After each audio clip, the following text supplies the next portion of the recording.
In this video, I will be talking about the distribution of wealth in an Islamic state versus under capitalism. Assalamu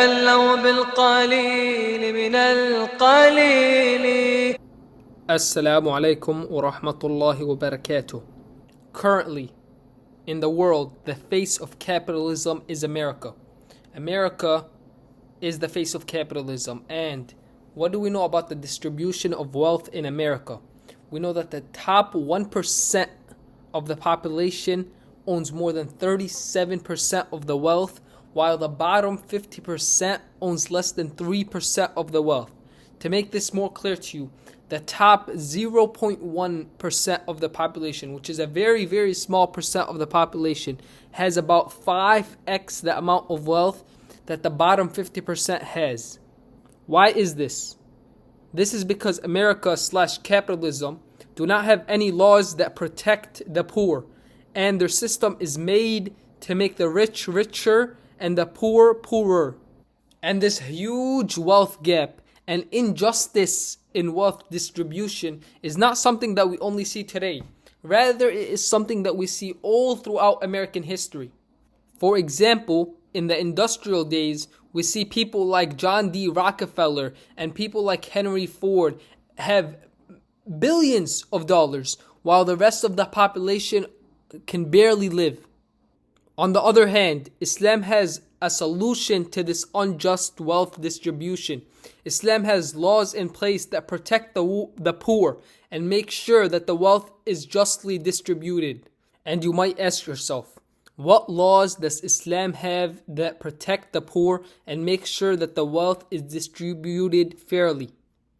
One obvious one is zakat, which is a 2.5% tax on someone's wealth, which ensures that the rich are not just storing money, and this tax is also used to help the needy. In America, you have a lot of billionaires and millionaires that just have their money in banks and they do not spend it. Here, zakat would be very, very useful, as it would be a 2.5% tax on someone's wealth, which would ensure that the rich are not just storing their wealth, and this money would be spent in a good cause. Another law that Islam has in place that protects the poor and makes sure that the wealth is not being monopolized by some people is when the Rasul ﷺ said that people are partners in three: water, pasture, and fire. المسلمون شركاء في ثلاث: الماء والكلء والنار. This would ensure that people have their basic rights fulfilled, like water, fire, and land, and it would ensure that rich people don't own all the land and oil like we see nowadays. And this is not something we only see nowadays. We see it all throughout American history, that people that owned all the land, people that owned all the oil were the rich, while the poor had no part of it. Another aspect of capitalism that makes the poor poorer and the rich richer is inflation. Inflation, as we see, always benefits large companies and corporations while negatively impacting consumers. And this is something that Islam has the solution to. By adopting gold and silver as the basis for currency, Islam makes sure that prices stay stable. And by this, it solves the problem for rapid inflation that we see nowadays. Another law that Islam has in place which protects the poor is that Islam does not allow interest. Loans with interest are prohibited in Islam. And what do loans with interest do? Loans with interest just make the rich richer and the poor poorer. And how do I know this? Because who's the person giving the loan? The person most likely giving the loan is the person who has money to give that loan. And who's taking that loan? The person that needs money. So most likely the person giving the loan is someone rich, and the person taking the loan is someone poor.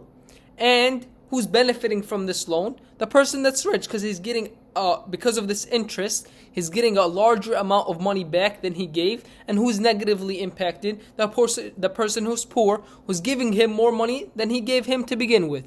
Therefore, Islam's law on prohibiting interest makes sure that the wealth is justly distributed. Another way Islam makes sure that the poor are not being abused by the rich and are not being taken advantage by the rich is by having a law that if a piece of land has not been used for more than 3 years, this land will be taken from the owner. The Rasul sallallahu alayhi wasallam says, "Surely the earth belongs to Allah. He has made it an endowment for his slaves, and whoever leaves a land for 3 consecutive years without a cause, it is taken out of his hand and handed over to other than him." This law makes sure that people don't just hog land and don't use it, and it gives opportunity for non-landowners to finally have land.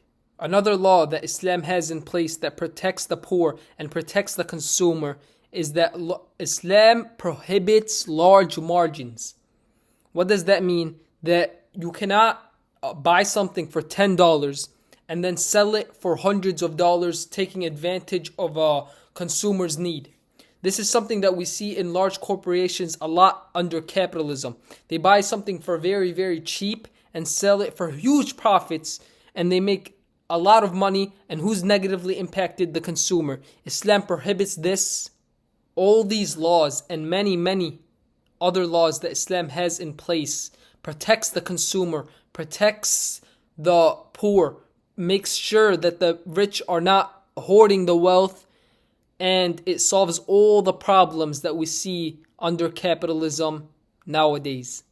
And the final point I wanted to make is that Islam, unlike capitalism, is not a human-made system.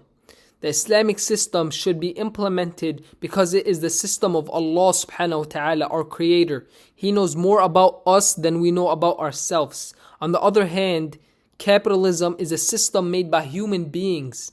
And a system made by human beings should not be followed because of many reasons, including the fact that human beings make mistakes. Human beings are biased, etc., etc. Overall, we have 2 systems in our hands. One system made by our creator, Allah subhanahu wa ta'ala, and one system made by human beings. And how does it make sense for us to throw away the system that our creator has made for us and to follow the system of human beings?